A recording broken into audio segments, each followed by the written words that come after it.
প্রশাসন রাসমেলার মেয়াদ বৃদ্ধির অনুমতি দিলে উপকৃত হবে ব্যবসায়ী থেকে শুরু করে সকলেই, সোমবার জানালেন কোচবিহার পৌরসভার পৌরপ্রধান রবীন্দ্রনাথ ঘোষ।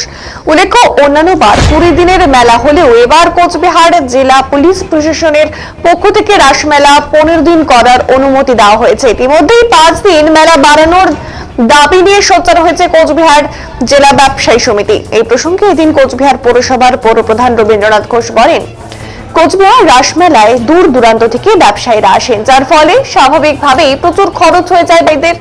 তাই মেলাটা আর 5 দিন বাড়ানো গেলে যেমন ব্যবসায়ীদের লাভ হতো, তেমনি অনেক দর্শনার্থী মেলায় আসতে পারতেন।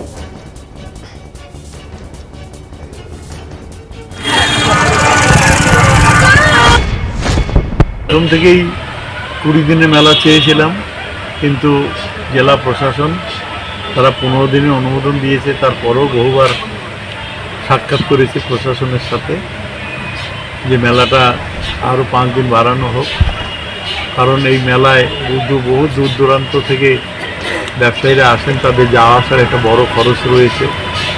তারপরে এই মেলায় স্টল দিতে গেলে স্টলটা তৈরিতেও একটা খরচ লাগে, জমির ভাড়া দিতে হয় আমাদের। তো এইভাবেই তাদের একটা বড় খরচ হয়ে যায়, তাদের নিজস্ব একটা খরচ আছে। সেই জন্য তাছাড়াও মাসের 1, 2, 3 তারিখ ছাড়া তো মায়না হয় না, লক্ষ্মীর ভাণ্ডার ঢোকে না, বার্ধক্য ভাতা বিধবা ভাতা ঢোকে না, মায়না ঢোকে না।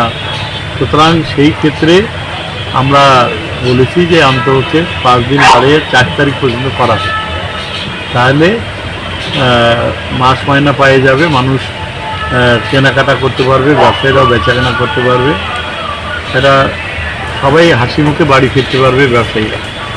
তাছাড়াও প্রচুর মানুষ আসে এই মেলায়। 20 দিনের মানুষটা যদি 15 দিনে ঢোকে, তাহলে হয় স্ট্যাম্পেড হওয়ার ভয় থাকবে, আর নাহলে সব মানুষ মেলায় আসতেই পারবে না, কারণ গাড়ি ঘোড়াও তো সীমিত আছে। আসতে হলে তো বিভিন্ন বাস, মিনি বাস, সরকারি বাসের উপর নির্ভর করতে হয় তাদের, সেখানে তো সীমিত সিট সংখ্যা রয়েছে। তো সেই ক্ষেত্রে তাছাড়াও আর একটা জিনিস আছে, গ্রামগঞ্জের লোক একদিনে সবাই আসে না মেলায়, ভাগে ভাগে আসে, বাড়ি পাহারার জন্য লোক থাকে। হয়তো যদি 5 জন লোক থাকে, 2 দিন 3 দিনে তারা আসে। সুতরাং অনেকগুলো ইকুয়েশন রয়েছে। সেই ক্ষেত্রে আরও একটা জিনিস, সেটা হলো যে 15 দিন যদি হয়, তাহলে শনিবারে শেষ হয়ে যাচ্ছে, রবিবারও পাচ্ছে না, মাস পয়লাও পাচ্ছে না, মানে অনেকগুলোই অসুবিধা। এবং ব্যবসায়ীদের যে শেষ দিকে যে একটা বিক্রির ধাক্কাটা, সেই বিক্রির সুযোগটাও তারা পাচ্ছে না। তাই আমরা প্রশাসনের কাছে বারে বারে বলছি, ব্যবসায়ীরাও আমাদের কাছে আর্জি জানাচ্ছে, হোটেল ব্যবসায়ী, তারপরে কাপড় ব্যবসায়ী, তারপরে ফাস্টফুডের ব্যবসায়ী, সবাই দাবি করছে, ব্যবসায়ী সমিতির থেকে লিখিতভাবে জানিয়েছে যে মেলাটা 5-7 দিন বাড়ানো হোক।